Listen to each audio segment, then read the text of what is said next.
Today's topic is important bond characteristics. Bond के characteristics कौन कौन से होते हैं, इसमें बॉन्ड लेंथ हम कवर करेंगे। बॉन्ड लेंथ के अलावा बॉन्ड डिसोसिएशन एनर्जी आएगी, bond order and bond angle. सबसे पहले हम पढ़ते हैं कि बॉन्ड लेंथ जो है वो क्या होती है और इसको जो है मेजर हम कैसे करेंगे और किन किन फैक्टर्स पे बॉन्ड लेंथ जो है वो डिपेंड करती है। बॉन्ड लेंथ होती है equilibrium distance between the centers of the nuclei of the two bonded atoms। अगर दो एटम्स कंबाइन कर रहे हैं, इनके बीच में बॉन्ड बन रहा है, तो इनके न्यूक्लियस के सेंटर का ये डिस्टेंस जो है, जब इक्विलिब्रियम डिस्टेंस हम लेते हैं, इक्विलिब्रियम डिस्टेंस का मतलब होता है जब अट्रैक्टिव और रिपल्सिव फोर्सेस क्या हो जाती हैं, इक्वल हो जाती हैं, उसको हम इक्विलिब्रियम डिस्टेंस कहते हैं।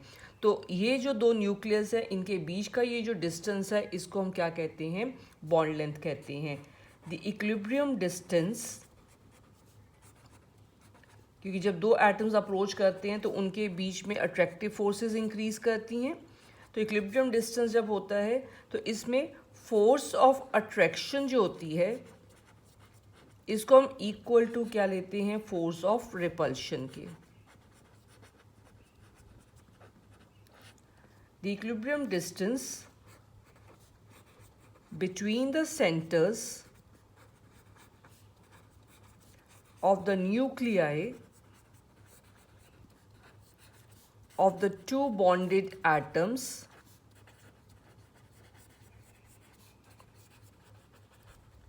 is called its bond length।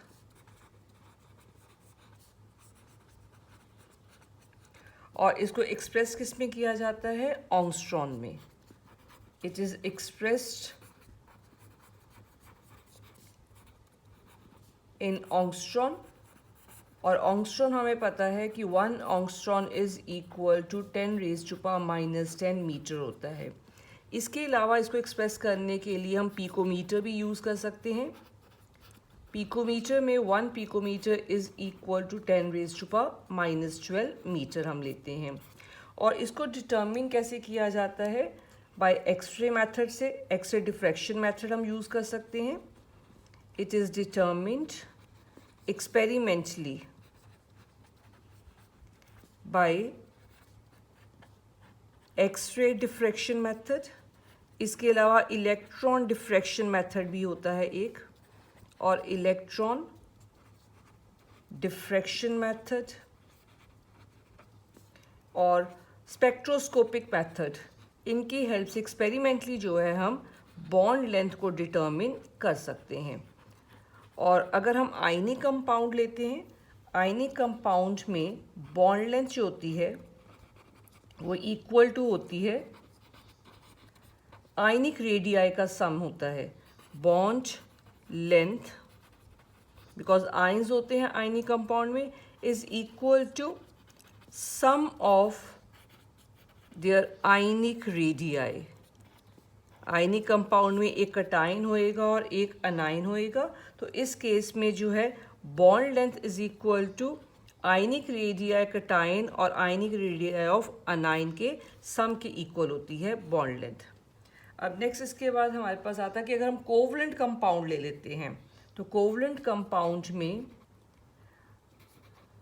Ionic radii तो नहीं होगा, बिकॉज कोवलेंट कंपाउंड में आयंस नहीं होते। तो इस केस में कोवलेंट कंपाउंड्स के केस में इक्वल टू बॉन्ड लेंथ होती है। जैसे फॉर एग्जांपल हम HCl ले लेते हैं। Example HCl is equal to the covalent radii का सम होता है। यहाँ पे हमने क्या लेना है, कोवलेंट रेडियाई का सम लेना है to find out the bond length in case of the covalent compounds में। तो इन जनरल जो है हम क्या लिख सकते हैं, कोवलेंट मॉलिक्यूल। अगर फॉर एग्जांपल हम लेते हैं AB type of covalent molecule, तो in general for a covalent molecule like हम ले लेते हैं AB मॉलिक्यूल, बॉन्ड लेंथ जो है जिसको हम डिनोट करते हैं D के साथ, यहाँ पर इसको इक्वल टू RA प्लस हम ले लेते हैं RB, covalent radius of A atom plus that of the B atom ले लेते हैं, where RA and Rb are covalent radii of atoms A and B respectively.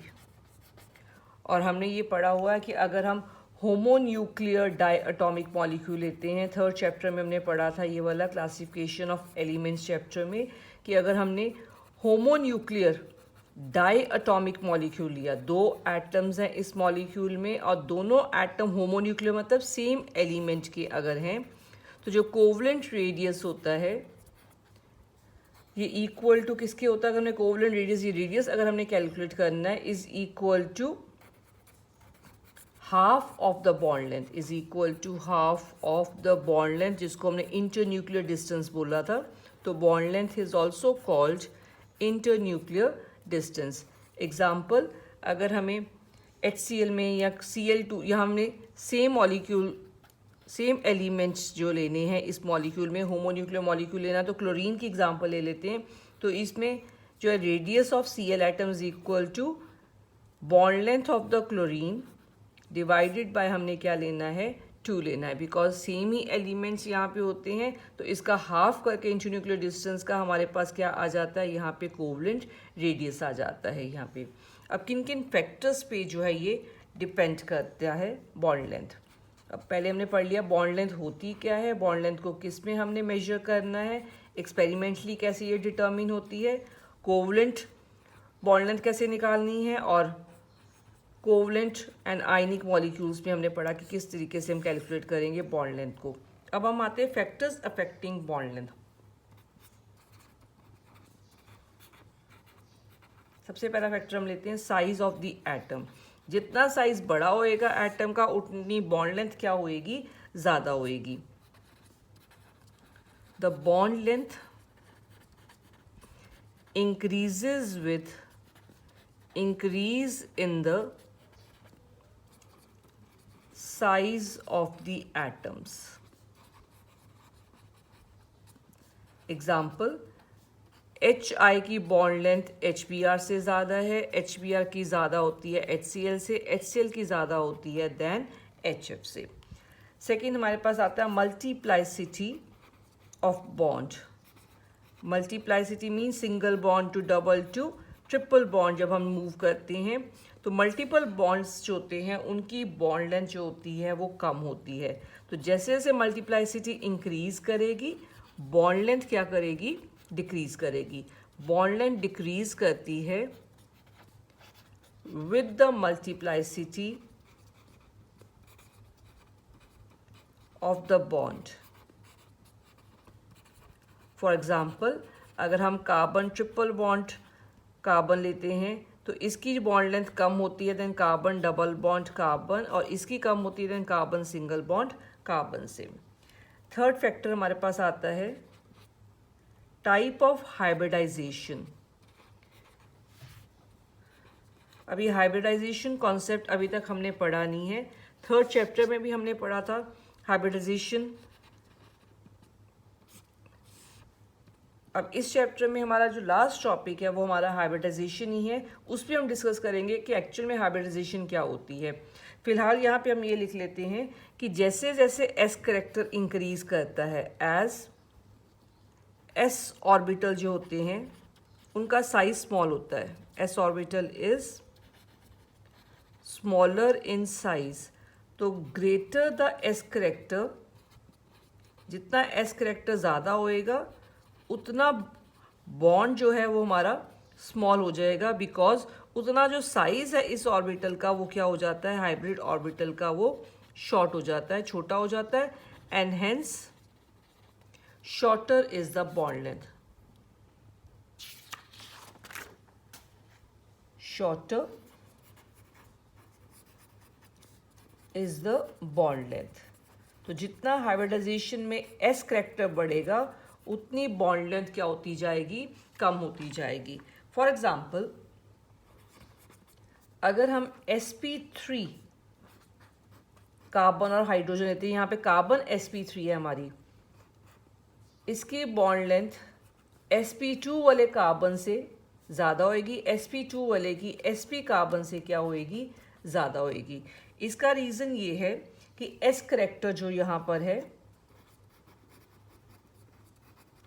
25% होता है sp3 में, sp2 में एस करेक्टर बढ़ जाता है 33% हो जाता है, इसमें एस करेक्टर और भी बढ़ जाता है, ये कितना हो जाता है 50%। जैसे एस करेक्टर बड़ा मींस एस ऑर्बिटल का साइज जो होता है वो स्मॉल होता है। अगर ऑर्बिटल का साइज स्मॉल हो गया तो बॉन्ड लेंथ क्या हो जाती है, कम हो जाती है। फिलहाल जो हाइब्रिडाइजेशन जो है वो हम इतना कर रहे हैं, बाकी ये sp3 sp2 sp हाइब्रिडाइजेशन क्या होती हैं ये इसी चैप्टर में हम टॉपिक जो है हाइब्रिडाइजेशन टॉपिक करेंगे, उसमें फिर हमारे ये क्लियर हो जाएगा कि ये हाइब्रिडाइजेशंस लिखते कैसे हम। तो फिलहाल मैंने यहाँ पे सिर्फ ये लिख दिया है कि 3 हाइब्रिडाइजेशंस ली मैंने sp3 sp2 और sp। sp3 में s करेक्टर 25% है, sp3 s1 पार्ट है p3 पार्ट है, तो s कितना हो गया 25%। यहाँ s1 पार्ट है, p हमारा 2 पार्ट हो गया तो 33% हो गया s हमारे पास। यहाँ s एंड p 1:1 मीन्स 50:50 है, तो यहाँ s करेक्टर कितना हो गया 50। जैसे s करेक्टर बढ़ेगा मतलब s ऑर्बिटल का यहाँ पे कंट्रीब्यूशन बढ़ रहा है, और s ऑर्बिटल का साइज जो होता है वो स्मॉल होता है सबसे p और d और f के कंपैरिजन में। तो अगर साइज स्मॉल होएगा ऑर्बिटल का जो बॉन्डिंग में पार्टिसिपेट कर रहा है तो नेचुरली बॉन्ड लेंथ उससे क्या हो जाती है, कम हो जाती है। ये हमारा फर्स्ट जो है बॉन्ड कैरेक्टरिस्टिक था। इसके बाद हम आते हैं बॉन्ड इंथैल्पी। नेक्स्ट जो है बॉन्ड कैरेक्टरिस्टिक पे बॉन्ड इंथैल्पी। इंथैल्पी का मतलब होता है एनर्जी, या इसको हम क्या लिख सकते हैं, बॉन्ड एनर्जी। बॉन्ड एनर्जी क्या होती है या बॉन्ड इंथैल्पी क्या होती है? जब बॉन्ड बनता है या ब्रेक करता है तो जो एनर्जी उसमें रिलीज या एब्जॉर्ब होती है उसको हम बॉन्ड इंथैल्पी कहते हैं। तो when atoms they come closer together to form a bond, तो उस टाइम पे एनर्जी क्या होती है, रिलीज होती है। And the energy is required जब हम इस बॉन्ड को क्या करेंगे, ब्रेक करेंगे। तो जब बॉन्ड बनता है तो एनर्जी रिलीज होती है, जब हम ब्रेक करते हैं तो सेम अमाउंट ऑफ एनर्जी ही क्या होती है, इसमें रिक्वायर्ड होती है इसको ब्रेक करने के लिए। Break the bond to get the atoms। ये जो अमाउंट ऑफ एनर्जी है हमारी फॉर ब्रेकिंग या फॉर्मिंग 1 मोल ऑफ बॉन्ड्स हमने लेना है। डेफिनेशन जब हमने लेनी है तो amount of energy required to break हमने 1 मोल लेना है, 1 mole of bonds to separate them into gaseous atom is called bond dissociation enthalpy। क्योंकि हम यहाँ पे बॉन्ड ब्रेक करने की बात कर रहे हैं तो हम इसको नाम क्या दे देंगे, बॉन्ड डिसोसिएशन इंथैल्पी या एनर्जी का नाम दे देंगे। It is expressed in, energy को हम एक्सप्रेस करेंगे इन किलो जूल्स, और 1 मोल हमने लिया तो किलो जूल्स पर मोल में हम इसको लिखेंगे। जितनी बॉन्ड डिसोसिएशन इंथैल्पी ज़्यादा होएगी उतना बॉन्ड क्या होएगा, स्ट्रॉन्ग होएगा। Greater is the bond dissociation enthalpy, that means stronger is the bond. अब हम लेते हैं, अगर हमारे पास 2 से ज़्यादा एटम होते हैं मॉलिक्यूल में, इफ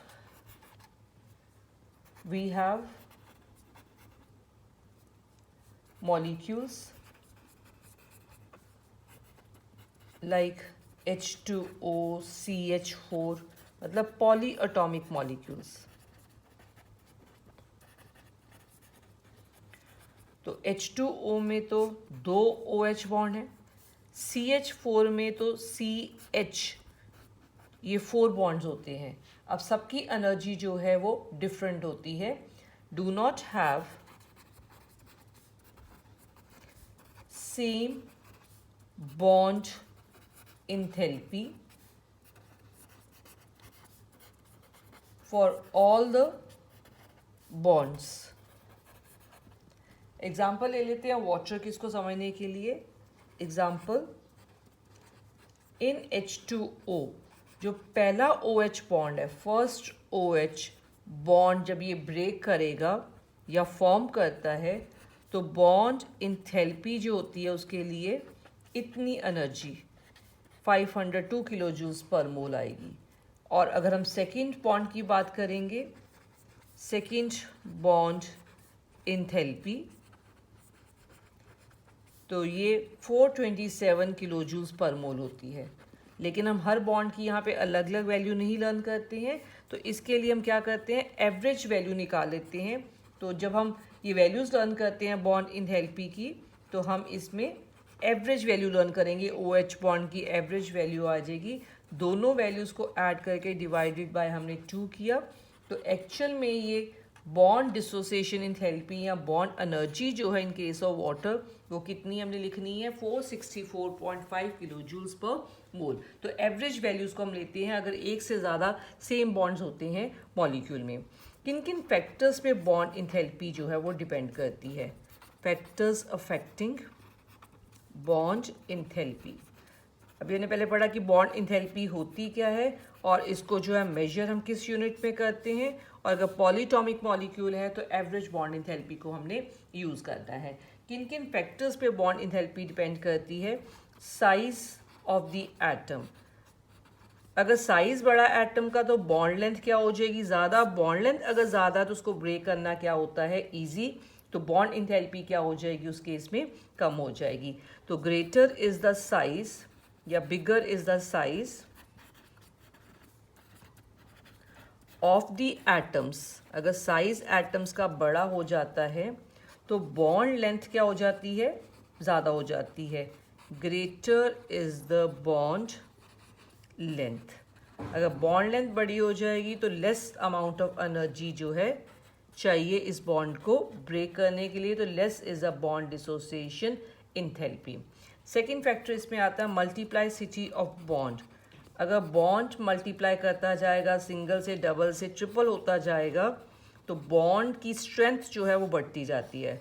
अगर बॉन्ड की स्ट्रेंथ बढ़ती जाएगी तो नेचुरली उस बॉन्ड को ब्रेक करना क्या है, मुश्किल होता है। अगर बॉन्ड को ब्रेक करना मुश्किल होता है तो नेचुरली जो है बॉन्ड डिसोसिएशन इंथैल्पी क्या होती जाएगी, ज़्यादा होती जाएगी। So for the bond between the same two atoms, अगर दो सेम एटम के बीच में अगर हमारा बॉन्ड बन रहा है और मल्टीप्लाइसिटी होती जा रही है, greater is the multiplicity of the bond, greater is the bond dissociation energy. For example, HH bond की बॉन्ड डिसोसिएशन इंथैल्पी लेस है than O double bond O, और इसकी लेस देन होती है N triple bond N, because single से double से triple bond की तरफ जा रहे हैं तो इसको ब्रेक करना सबसे क्या होता है, डिफिकल्ट होता है। तो सबसे ज़्यादा बॉन्ड डिसोसिएशन इंथैल्पी किसकी होएगी, नाइट्रोजन की होएगी। हाँ जी, नेक्स्ट इसके बाद आते हैं हम थर्ड, हमारे पास फैक्टर इसमें आता है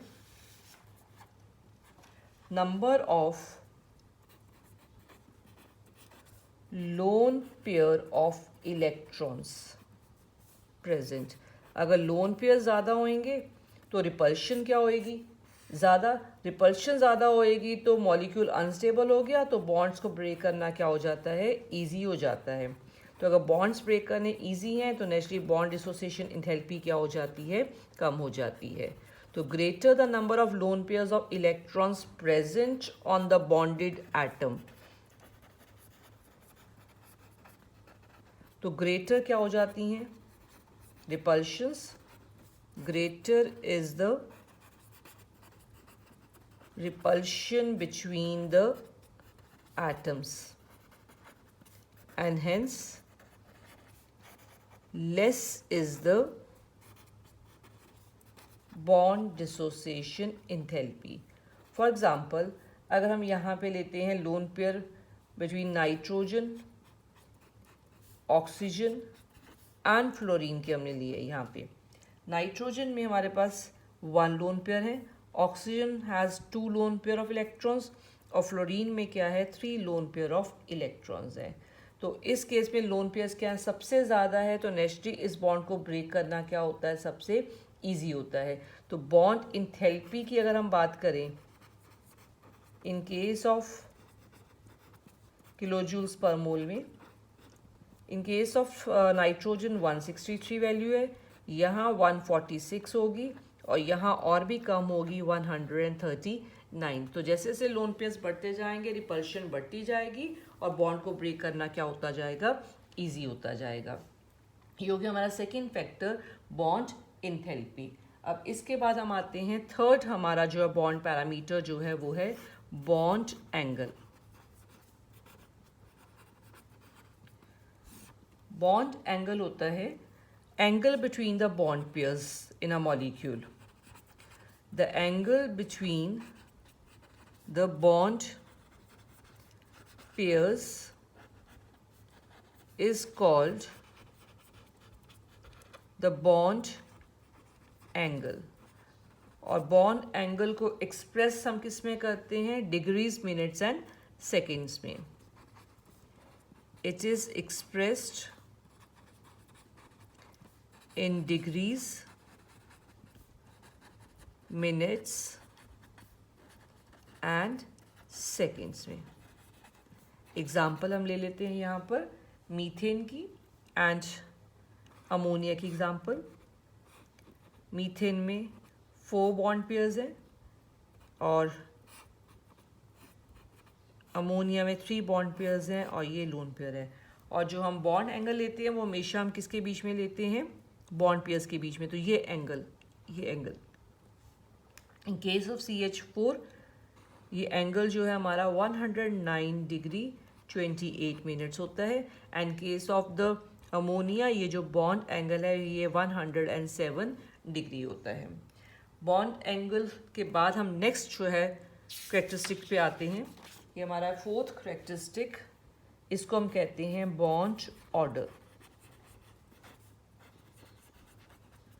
बॉन्ड ऑर्डर क्या होता है कि जब हम लुईस रिप्रेजेंटेशन लिखते हैं, जब हम लुईस स्ट्रक्चर बनाते हैं किसी भी मॉलिक्यूल की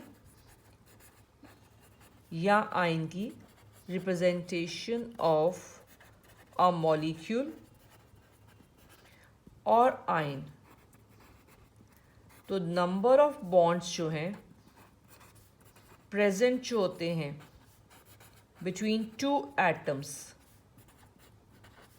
उसको हम क्या कहते हैं, बॉन्ड ऑर्डर कहते हैं। Is called bond order. For example हम यहाँ पे ले लेते हैं molecule HH hydrogen, oxygen, nitrogen और ये कार्बन मोनोऑक्साइड लेते हैं। देन हमने लिखना है इनका बॉन्ड ऑर्डर कितना है, जितने बॉन्ड्स इनके बीच में बन रहे हैं that is called is bond order. इसमें एक बॉन्ड बन रहा है तो 1, 2 बन रहे हैं तो 2, यहाँ 3 है, यहाँ पे भी कितना है, 3 है। लेकिन अगर हमारे पास ऑड इलेक्ट्रॉन मॉलिक्यूल आता है, फॉर ऑड इलेक्ट्रॉन मॉलिक्यूल्स, ये तो सिंगल बॉन्ड है तो हमने 1 बॉन्ड ऑर्डर लिखा है, डबल बॉन्ड है तो 2 लिखा है, ट्रिपल बॉन्ड है तो हमने बॉन्ड ऑर्डर क्या लिखा है, 3 लिखा है। और हमने यही पढ़ा हुआ है कि सिंगल, डबल और ट्रिपल कोवलेंट बॉन्ड्स होते हैं। लेकिन अब देखो यहाँ पे एडिशन क्या है, अगर ऑड इलेक्ट्रॉन मॉलिक्यूल्स होते हैं as the 3 electron bond is considered as equivalent to half covalent bond. अब ये पॉइंट हमारे लिए न्यू है। अगर हम ऑड इलेक्ट्रॉन मॉलिक्यूल लेते हैं तो नॉर्मली ऑड इलेक्ट्रॉन में 3 इलेक्ट्रॉन्स मिलके बॉन्ड बनाते हैं, तो ये 3 इलेक्ट्रॉन बॉन्ड को हम हाफ कोवलेंट बॉन्ड के इक्वल जो है लेते हैं। किसके इक्वल लेना है इसको, हमने हाफ कोवलेंट बॉन्ड के इक्वल लेना है। तो बॉन्ड ऑर्डर जो है वो हमारा, अगर हाफ हमने बॉन्ड के इक्वल लिया है तो बॉन्ड ऑर्डर की वैल्यू भी क्या हो जाएगी, फ्रैक्शनल हो जाएगी। तो बॉन्ड ऑर्डर ज़रूरी नहीं कि होल नंबर वैल्यू ही होएगी, ये फ्रैक्शनल भी हो सकता है। फॉर एग्जांपल अगर हम लेते हैं लुईस स्ट्रक्चर ऑफ NO, ये होती है, इसके पास यहाँ पे डबल बॉन्ड है, एंड देन इनके इलेक्ट्रॉन्स यहाँ पे 2, ये 1 लोन पेयर, और यहाँ 3 इलेक्ट्रॉन्स मिलके एक और बॉन्ड बनाते हैं। तो ये हमारा ऑड इलेक्ट्रॉन मॉलिक्यूल है। ये हमारे 2 बॉन्ड हो गए, तो बॉन्ड ऑर्डर इनकी वजह से 2 हो गया, और इन 3 इलेक्ट्रॉन की वजह से हाफ और ऐड करेंगे, तो बॉन्ड ऑर्डर की वैल्यू यहाँ पे क्या हो जाएगी हमारी 2.5। Hence it's bond order is equal to 2.5। ये हमारा टॉपिक इसके साथ कंप्लीट होता है, जिसमें हमने क्या पढ़ा है, इंपॉर्टेंट बॉन्ड करेक्टरिस्टिक्स और पैरामीटर्स पढ़े हैं। फर्स्ट हमने पढ़ा है इसमें बॉन्ड लेंथ किन फैक्टर्स पे डिपेंडेंट है, ये बॉन्ड इंथैल्पी किन फैक्टर्स पे डिपेंडेंट है, फिर हमने बॉन्ड एंगल पढ़ा है, और फोर्थ हमने पढ़ा है यहाँ पे बॉन्ड ऑर्डर।